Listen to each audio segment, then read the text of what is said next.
Hudson carries on that legacy today. We are grateful to have representatives from many of our international friends joining us here today.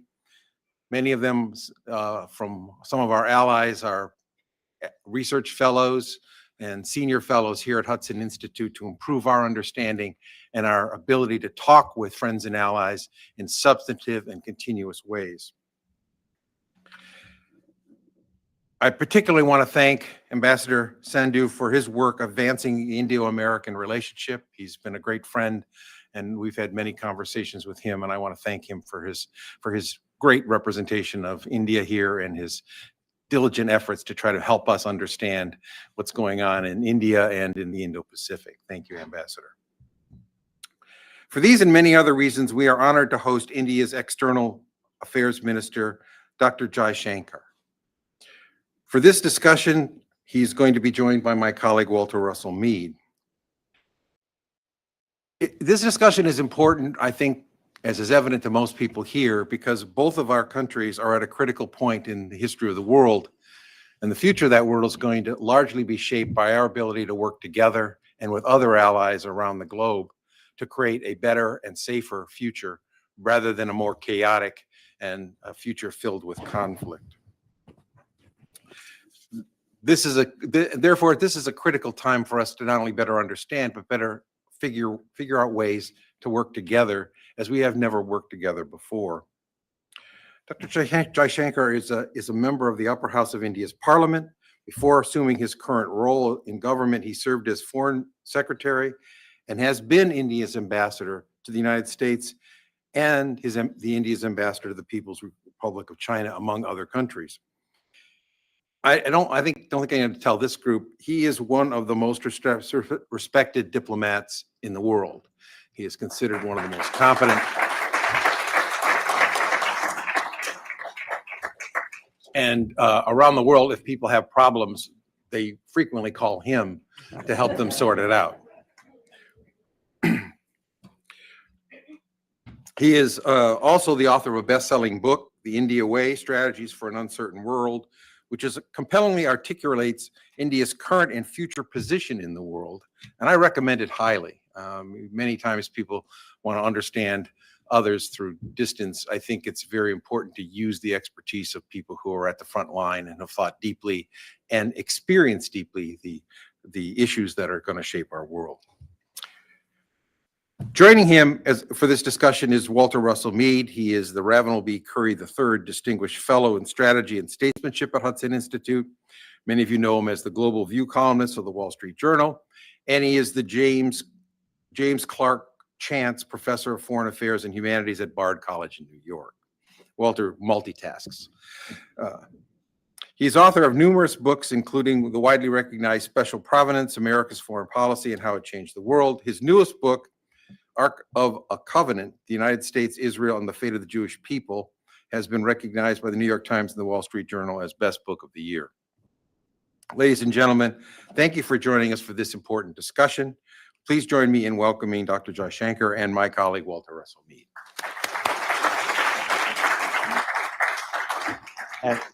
And I think we'll begin with Dr. Jaishankar speaking for a few minutes, and then we will go to question and answer. Would you like to speak from the podium or from your? It would be Yes, easier. okay, terrific.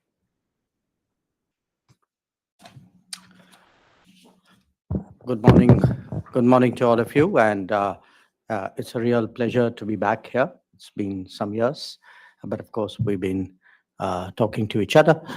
I was told that the topic for the day is India and the new Pacific Order. Am I correct? Now, I wasn't sure whether the Pacific was with a capital P or a small p, but either way, we are into it. For many people, I think, particularly in the United States, it's probably a new idea, something very different to think of India in terms of the Pacific region, Pacific Order, the Pacific Community of Nations. And the fact that we have such a title and it seems natural today is an indication actually is one indication of what has changed in the world. Viewed from India's perspective, we today do much more business to the east of India than we do to the west of India historically. If we look at our key trade partners, we look at our important economic partners, we look at a lot of our strategic interests. A lot of it is today extending eastwards into the Pacific and beyond. Now, what this has given rise to in the last few years is a concept of Indo-Pacific. That too has been readily embraced by many and contested by a few. But again, it's a concept that has actually gained ground. I often reflect on the fact that the separation, in a way, of the Indian Ocean and the Pacific region is something actually which was an outcome really of the Second World War. That if one looked at a global strategy and global understanding, before that, the Indian Ocean and Pacific Ocean were dealt with in a much more integrated way, with the emphasis on the Indian. So in some ways, what you are seeing today of the Indo-Pacific coming together, the idea of India contributing in many ways to a Pacific order, is something which reflects really the rebalancing that is today taking place in the world, a rebalancing in which the changed capabilities, positioning, and attitudes of the United States is the central driving factor.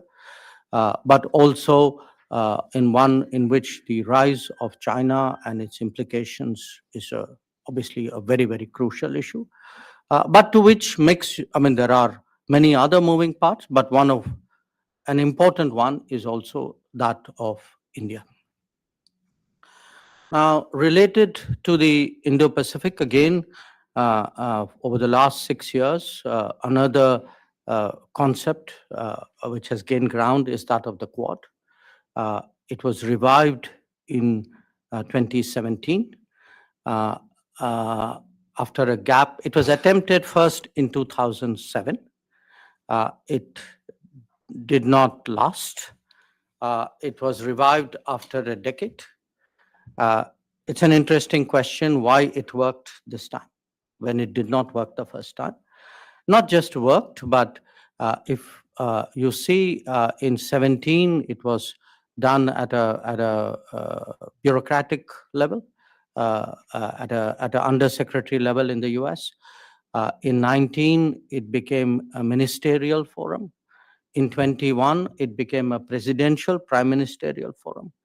And at every stage, there were people who said, well, this is where it sort of fizzles out. And it seems to be growing from strength to strength. And we will have the privilege of hosting the summit next year in India. In terms of the Pacific order, I think a lot of the global concerns are most acute in the Pacific. One is, one of course is the larger issue of how do you maintain stability in the middle of very major change taking place, because often sharp changes in balances of power and interest and influence can create risks whose management therefore becomes a very crucial issue. But there are some other, I think, key issues today in the world which center particularly around the Pacific. One of them is the building of reliable and resilient supply chains, because the experiences of the last few years have taught us their importance. The other is the promotion of trust and transparency on anything to do with digital. So whether it's telecom or whether it's artificial intelligence or whether it's the car that you are driving, you really today the importance of trusted providers, trusted sources, trusted geographies. I think this is today a very, very big issue. The third is the over concentration of production, of especially of manufacturing. That if you have over concentration, which is liable to be leveraged, had it happened in any of our national economies, it would have attracted antitrust provisions. Yet it happens in the world, and we are all blissfully, we are sanguine about it. So what are the dangers of over concentration? What are the implications of over concentration? How are they leveraged? How are they weaponized? I think is a very big issue today in the world. And if you put it together, I would suggest to you that the world is badly in need of some form of re-globalization. That globalization itself is undeniable. It has struck very deep roots. It has tremendous benefits. Nobody doubts that. But the particular model of globalization, which has evolved over the last 25 years, obviously has a lot of risks inherent in it. And today, how to address those risks and create a safer world is part of the challenge facing the Pacific Order. So let me just end with one last remark, because John, there was something you said, which was India and the United States have never really worked before together. I think that is a very thoughtful observation, because dealing with each other is not the same as working with each other. And in the past, we have always dealt with each other, sometimes not entirely happily. But working with each other is really uncharted territory. It is a territory which we have both entered in the last few years. And it has required both of us really to overcome what my Prime Minister called the hesitations of history when he spoke to the Congress a few years ago. So how do we create that ability and the convergences and hopefully the comfort to work together? I think that would be very crucial to the future of the Pacific Order. So perhaps with those remarks, Walter, if you would allow me, we can start the conversation. Terrific. Thank you.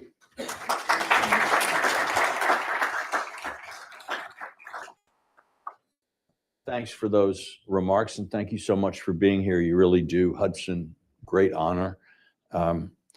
I want to say I'm especially grateful because while Hudson is a nonpartisan think tank and we work with people in both parties, many would say that Hudson has closer relations sometimes with the Republican Party. So we especially appreciate that you have reached out in a way, in a bipartisan way, toward the opposition. It reminds us that both India and the United States are democracies, do believe in pluralism, and we at Hudson appreciate this sign of India's concern, faith in that principle. This is also, by the way, I just saw yesterday that Swami Nadan had died at 98, I believe. He was an example of Indian-American cooperation, not on the governmental level, but his work with Norman Borlaug helped establish the Green Revolution, which has been transformational in the lives of literally billions of people in India and around the world. And this is, this reminds me at least of what the US and India, what Americans and Indians can accomplish together. And I hope we will be seeing more of it. Minister Jaishankar, I should say first too, before I get into my questions, that he has agreed to take questions from the floor. And the way we do this at Hudson is we ask people to email questions. I know you all have cell phones here. I know you know how to text while listening. So we ask you to send questions to press, P-R-E-S-S, @hudson.org. And those questions will come up to me. I'll have an opportunity to look at them, consolidate them where we have several questions on the same topic, and perhaps also forestall the possibility, it's not unknown, that sometimes people confuse questions with speeches. So please do that, and we will conclude the meeting with your questions. At the G20 and elsewhere, we hear that India is looking for a change in international architecture or in the way world politics works and world institutions. I've also heard India described as a reformist rather than as a revisionist power. It seeks real change in the status quo, but not necessarily in the way that perhaps some of our colleagues and friends in Russia and China might do. What is it that India is looking for in change in the world situation, and how does that affect, do you think, India's vision of where we're all going? Let me put it to you this way, that, the world as we live it today is largely a Western construct. Now, if you looked at the world architecture, to use your words, there's been obviously enormous change in the last 8 years. If one looked at the major economies of the 1940s and 50s, they are very different from the major economies today, and nothing illustrates it more than the G20 itself. So the list of the G20 will tell you is the easiest way of actually getting a sense of the changes in the world. Now, for India, when we confront a largely Western created architecture, obviously we would like to encourage and facilitate and induce and pressurize changes which are badly needed. But it is done to add a non-Western layer and a input. So I make this very important distinction where India is concerned. India is non-Western. India is not anti-Western. So when we speak about, and I'll give you an example which we discussed even at the G20. It's very clear today that if we are serious about climate action, if you are looking to sustain, to ensure that sustainable development goals are well resourced, then somewhere we have to find the financial muscle for that. Now, for us too, it is the international financial institutions, the bank, the World Bank, and the fund, which will be at the core of that effort. So a lot of what we are seeking to do is to improve and, I would say, refresh institutions, make them more fit for purpose. And that even applies to the United Nations. We do believe today that a United Nations where the most populous country is not in the Security Council, when the fifth largest economy is not there, when a continent of 50 plus countries is not there, that United Nations obviously lacks credibility and to a large degree effectiveness as well. So the whole, when we approach the world, it's not with a sort of pull down the pillars kind of approach. It is very much what can we do to make it better, fitter, efficient, purposeful. That's the kind of mindset we bring to bear. Well, I have to say I find myself in agreement with much of what you say, especially when I look at the United Nations, and I think that in the official UN system, India is sort of said to be equal to Luxembourg. They both have one vote in the General Assembly. I like Luxembourg. Well, I have nothing against. Actually, if you're ever in Luxembourg, eat the duck. It's fantastic. Okay. But but the idea that those two political entities should be equally weighted in the United Nations is, I think, an absurdity that future generations will not be able to understand when they look back at our times. Now, over the summer, you said that there are three big Eurasian powers, Russia, China, and India, and that the Indo-Russian relationship is not transactional, this is geopolitical. How do you see India-Russia relations, especially at a time where Russia and China appear to be working much more closely together than before? This approach is not something new. In fact, since independence in India, this has been the basic thinking about our geopolitical predicament, which is if there are three major polities occupying the landmass, the central landmass of the world, then how do you ensure that there is a balance, and how do you ensure you are not facing an adverse balance? Now, we had a phase, I would say, late 40s, which were particularly testing for us. This was when this is still Stalin's Soviet Union at that time. I think the Indian diplomacy very sensibly set to work on the basic international relations principle of your neighbor's neighbor. So your neighbor's neighbor is intrinsically well disposed towards you.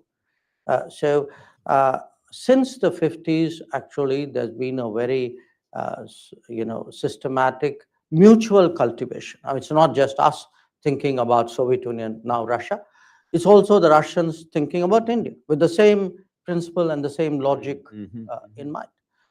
Now, that actually is such a powerful logic, at least in our part of the world, that if you consider international relations over the last 70 years, the US-Russian relations, the China-Russia relations, the US-China relations, Europe, pretty much every big relationship in the last 70 years has seen a great deal of volatility. You had sharp ups and downs.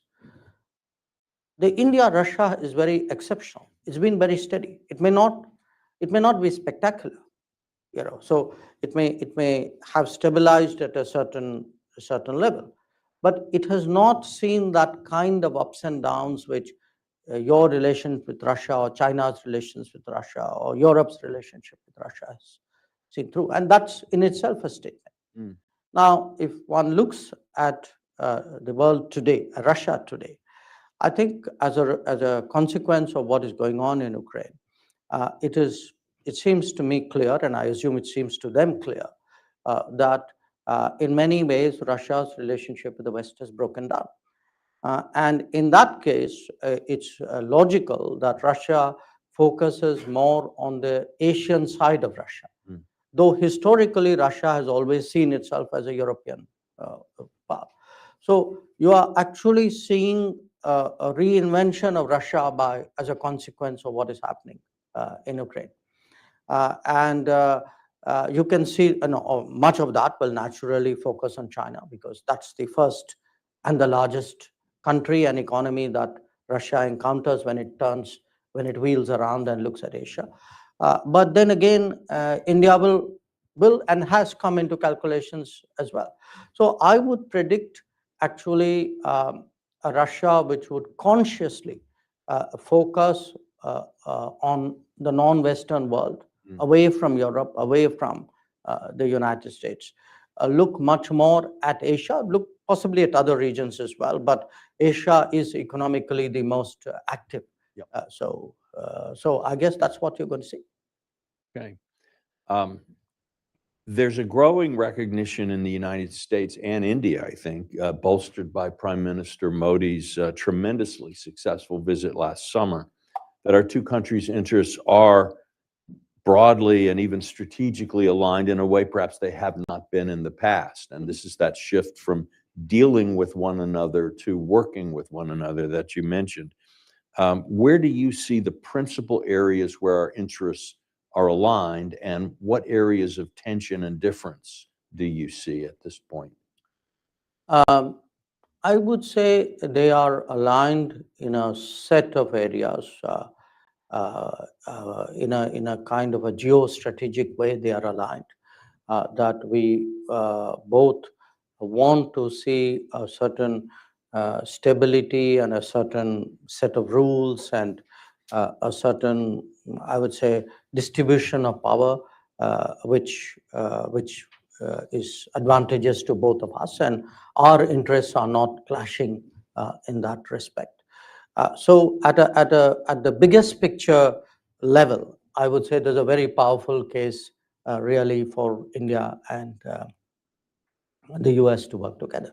So if you look even within our systems,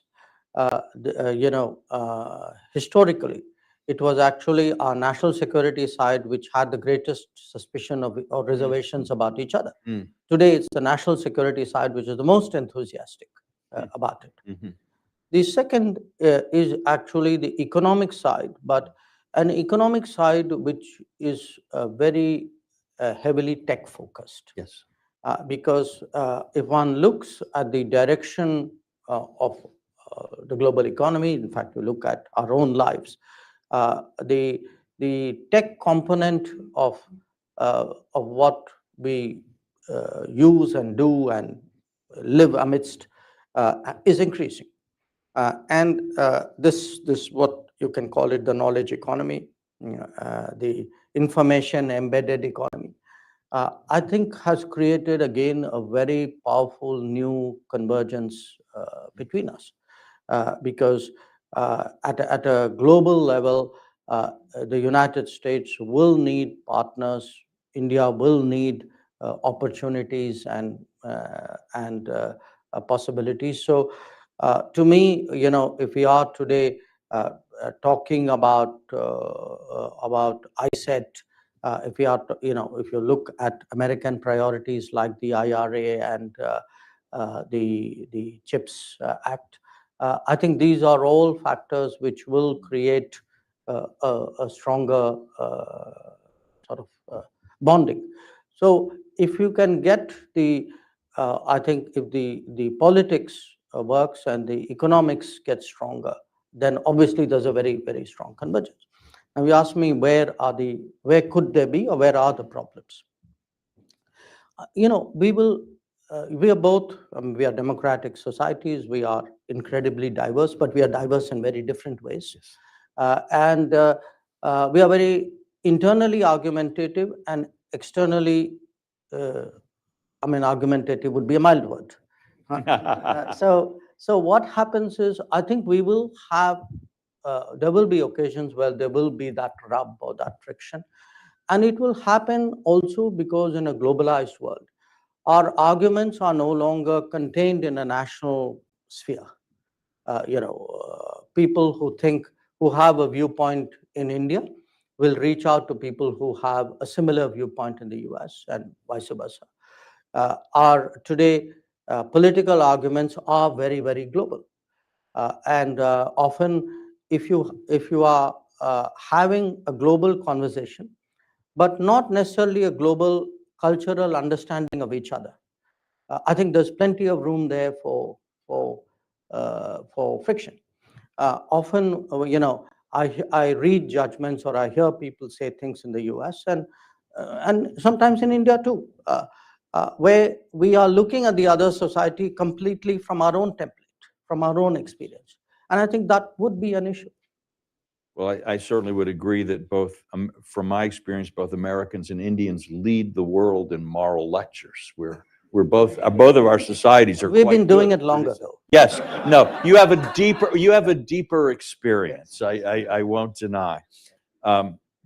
But kind of along these lines, I know that when Prime Minister Modi was here, a number of American representatives boycotted his address to Congress. Some did. I Yeah. don't know if I'd use the word a number. Well, a number can be a small number. Okay. It doesn't have to be a big one.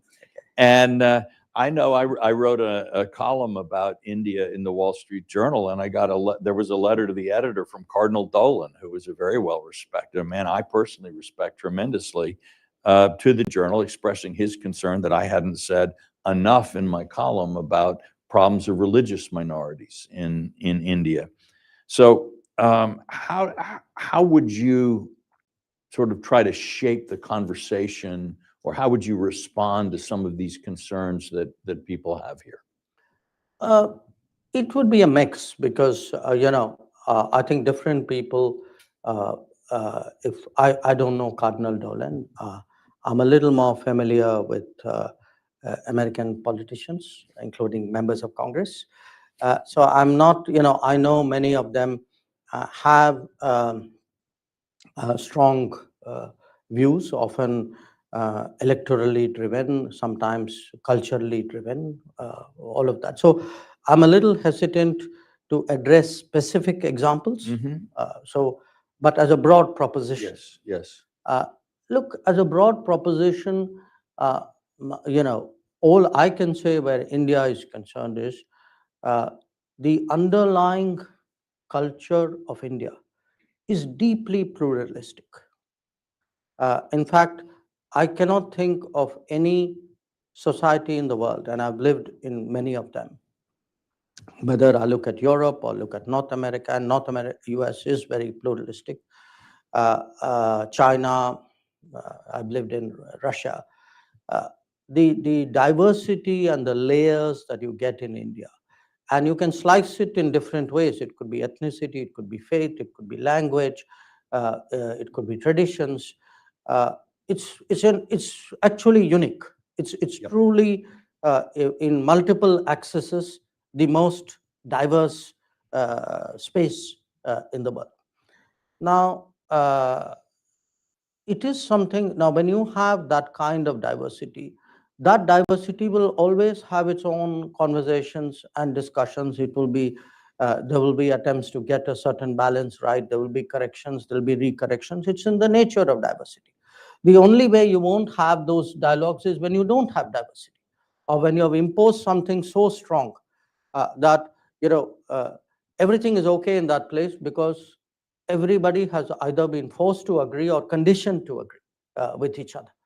So we actually are a much more looser society where there's almost a natural inclination to disagree, and that is our national character.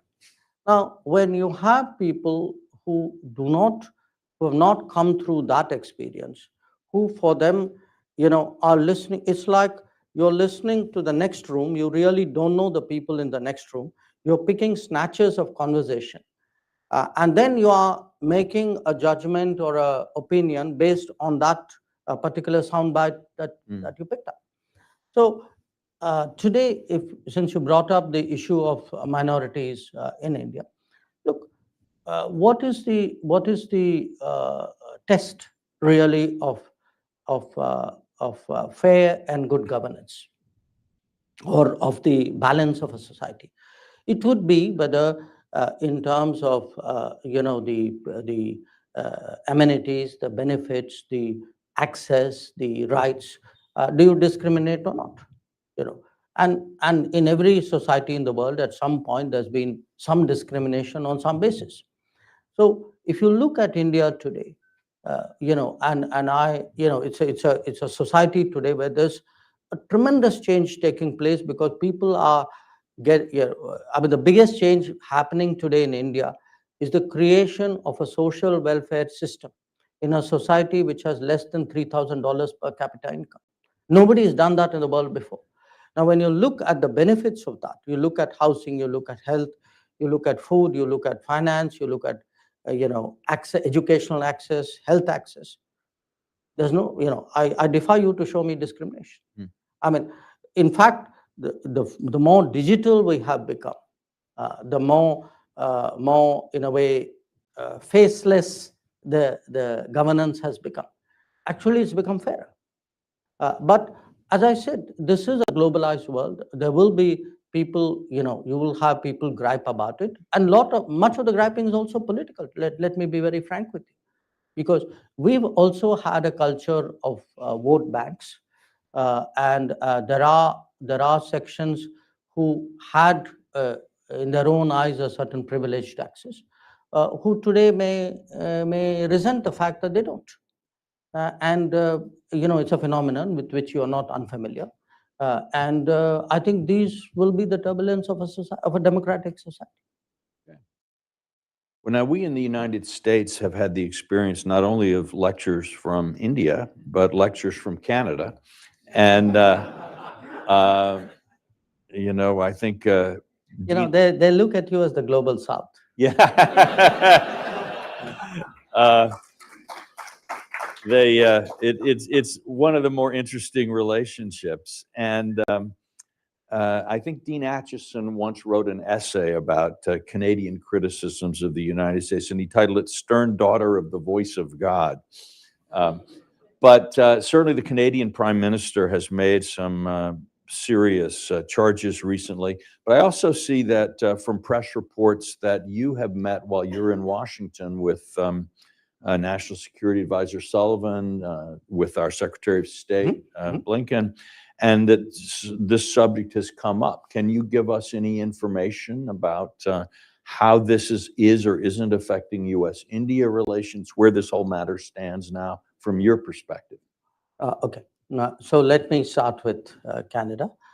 Yes, the Canadian Prime Minister made some allegations, initially privately and then publicly. And our response to him, both in private and public, were that what he was alleging was not consistent with our policy, and that if his government had anything relevant and specific they would like us to look into, we were open to looking at it. Now, that's where that conversation is at this point of time. But to understand that conversation, you have to also appreciate that this has been an issue of great friction for many years with Canada. In fact, going back to the 1980s. Then it became dormant, but in the last few years, it has come back very much into play because of what we consider to be a very permissive Canadian attitude towards terrorists, extremists, people who openly advocate violence. And they have been given operating space in Canada because of the compulsions of Canadian politics. I don't think most Americans, you know, for Americans, perhaps Canada looks very different. But you know, it sort of, it depends, you know, from where the interest, where the shoe pinches. For us, it has certainly been a country where organized crime from India mixed with trafficking in people, mixed with secessionism, violence, terrorism. It's a very toxic combination of issues and people who have found operating space there. So a lot of our tensions with Canada, which well preceded what Mr. Trudeau said, actually come out of that. And today I'm actually in a situation where my diplomats are unsafe going to the embassy or to the consulates. In Canada? In Canada. They are publicly intimidated. And that has actually compelled me to temporarily suspend even visa operations in Canada. So, so as I said, you know, often countries look very different depending on how you see them and what your interests are. But I have this problem in Canada. And so your question, did I speak about it with Jake Sullivan and Tony Blinken? Yes, I did. And? No. Well, let's put it this way. They, you know, they obviously shared, you know, U.S. views and assessments on this whole situation. And I explained to them at some length, you know, what I gave you was a summary of the concerns which I had. So I think hopefully we both came out of those meetings better informed. All right, well, thank you. Well, we are about to go to audience questions, and I see I have some here, but while I'm looking at them, do you have any advice for Americans who want to learn more about India? Where should young people or older people who are interested in this, where should they go to learn about this country that is looming larger and larger in American foreign policy and in world affairs? Look, it's hard to give general advice, but I would say, and this really flows from our own conversation today, that in whatever profession people are, I think it would be useful to try to see how that particular profession or that particular set of interests are doing in India, because there may be experiences there, there may be thoughts there, ideas there, which people would find useful. For many years, India has been an absorber, an active searcher for best practices around the world. I think today we can also contribute to best practices. I give you some very different examples of this. You would have all seen that our very persuasive advocacy of yoga over the last decade has improved global health. So if anybody wants to get up in the morning and wants to have a better day, my suggestion is, please look at your phone and find the most conducive yoga practice. But on the other hand, if you are someone in the digital world, and you see really how creatively today digital mediums and practices are being embraced. And I give you an example.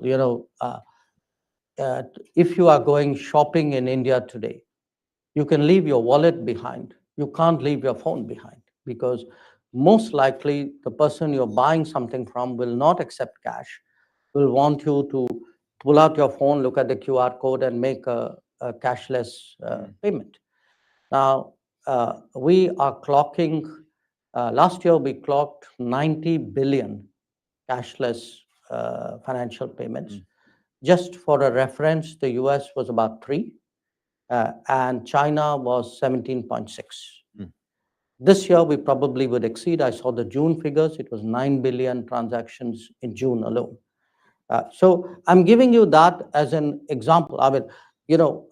Street vendors today will have a QR code on their cart and say, just make your payment there. So it could be digital, it could be wellness, it could be food habits, it could even be, this whole discussion today we have about pluralism, identity, culture, tradition. I think there are things to learn there. And I equally, just so that people don't think I'm back to that moralizing path, I do think Indians too, are getting very global. The world comes at you every waking hour through this wonderful instrument we carry with us. And the more we absorb, the better off we are. Okay, great. Well, now I have some questions from the audience to ask. We have one from one of my fellow press reptiles who is here in the group today, has said that President Biden appeared confident enough in the intelligence about alleged Indian government involvement in the murder of Hardeep Singh Nijjar to raise the issue with Prime Minister Modi at the G20. He asks, what have you done in response to the U.S. and other Western concerns? Maybe we've answered some of this already, but. Sure. I think I answered that. You've answered it. Okay, we move on. This is from someone at a think tank. We see India playing an increasingly important role in new multilateral groups like the G20, Quad, I2U2, India Middle East Economic Corridor, etc. Is the Indian government looking to utilize this diplomatic momentum to strengthen more regional groupings such as SAARC, the Indian Ocean Rim Association, particularly the IORA? Yep. We actually have an IORA meeting next month in Sri Lanka. I'll be going for that. I think we've even tabled an Indo-Pacific Oceans initiative at the East Asia Summit, where we look at non-security aspects of protecting the ocean space. today for us, the challenge is uh, there are new opportunities, there are new combinations. And how do you do that without losing focus of what you have? So it's a kind of uh, it's a bird in the bush and the bird in hand, but you want to keep both of them. Mm. And part of the challenge is also to keep the older partners convinced that your interest in what you've been doing for some time remains. The SAARC is an exception there. It's currently dormant because one of its members, who will remain unnamed, believes that they can practice terrorism at no cost. So that's an exception. But otherwise, we've been pretty much active, and really even the latest latest initiative we're looking at is this Middle East corridor, which has India at one end and Europe at the other. So it has, for the moment, Saudi Arabia and the UAE, but it is it's got the US as well as a kind of a guarantor partner, if you would. It really has a lot of possibilities because, given if we can find a more seamless, effective, competitive logistics between India and Europe, I think it will have enormous consequence for the global economy. A follow-up question from someone else on the same sort of general role question. How do you see India's role changing in the Middle East? And I would add, I think many Americans may understand that there's a close India-Middle Eastern relationship on energy, but also Israel is a primary defense partner with India. And then we have millions of Indians who work in the Gulf countries. So the relationship, 9 million. yeah, the relationship is really quite close. Right. How do you see India's role developing in the Middle East? Well, I mean, Walter touched on the energy side. You've touched on the fact that you have 9 million expats in the Gulf. There's also the proximity, the historical connections out there. But we have to understand today that as India becomes a larger consumer, a bigger economy, our salience in the Middle East countries' calculations, especially the Gulf economies, is that much higher. For many countries, I think we are the largest trade partner of the UAE, and we would be among probably the top 3 of the Saudis. And it isn't just the volume of trade. We discovered during COVID, they discovered during COVID, that the Gulf is actually dependent on the daily food consumption for what comes out of India. So the economies have really got very, very deeply meshed. And today, the Gulf itself is in transition. If you talk to the leadership in Gulf, they are talking renewables, they're talking green hydrogen, and a lot of them are very enthusiastic in terms of digital progress. So we are finding new areas of intersection with them, and I mean, if you look at Indian businesses, we are today far more entrenched in the Middle East than we've been for a long time. Yeah, that's right. We have a final question, and then we'll bring this part of the program to a close, which is, again, without mentioning any names, somebody's asked, as we speak today, the situation in India's western neighborhood is deteriorating at a fast pace. There could be a situation where a country could collapse or see unrest.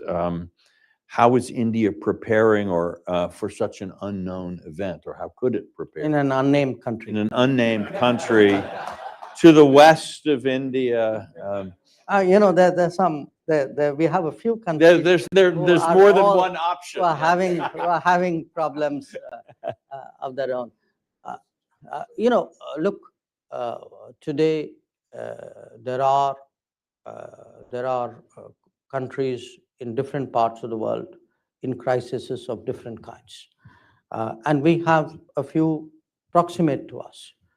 We saw Sri Lanka, which really went through a very, almost an economic meltdown last year. And we had to step forward because, and they were engaged in a negotiation with the world, with the fund, and their needs were so immediate and so serious that we actually did the largest bilateral lending that we've ever done, which was we give them almost a package of $4 billion as a way of stabilizing their economy. The unnamed country to our west, which we are talking about, they have a much, their problems are much more long term. They're much more deeper historically in terms of what happens when distortions have been introduced into the natural progress of an economy. That if you have, let us say, excessive expenditure on the military, or if your borrowing has not been prudent, or if you have infrastructure which doesn't pay its way, I think there are a lot of factors there. In multiple chickens are coming home to roost at the same time. Right. Well, thank you very much. I know we're all grateful to Minister Jaishankar for his time. I'll ask you to respect that time as we go. He has a very busy schedule today, so he and I will head out here. There is coffee and other assorted delicacies in the back. I'm afraid more American than Indian. And in 15 minutes, we'll reassemble here where there's going to be a panel discussion led by Hudson's Japan chair and a very distinguished fellow and longtime friend of India, Ken Weinstein. And so I hope to see you back for that soon. Thank you. Thank you.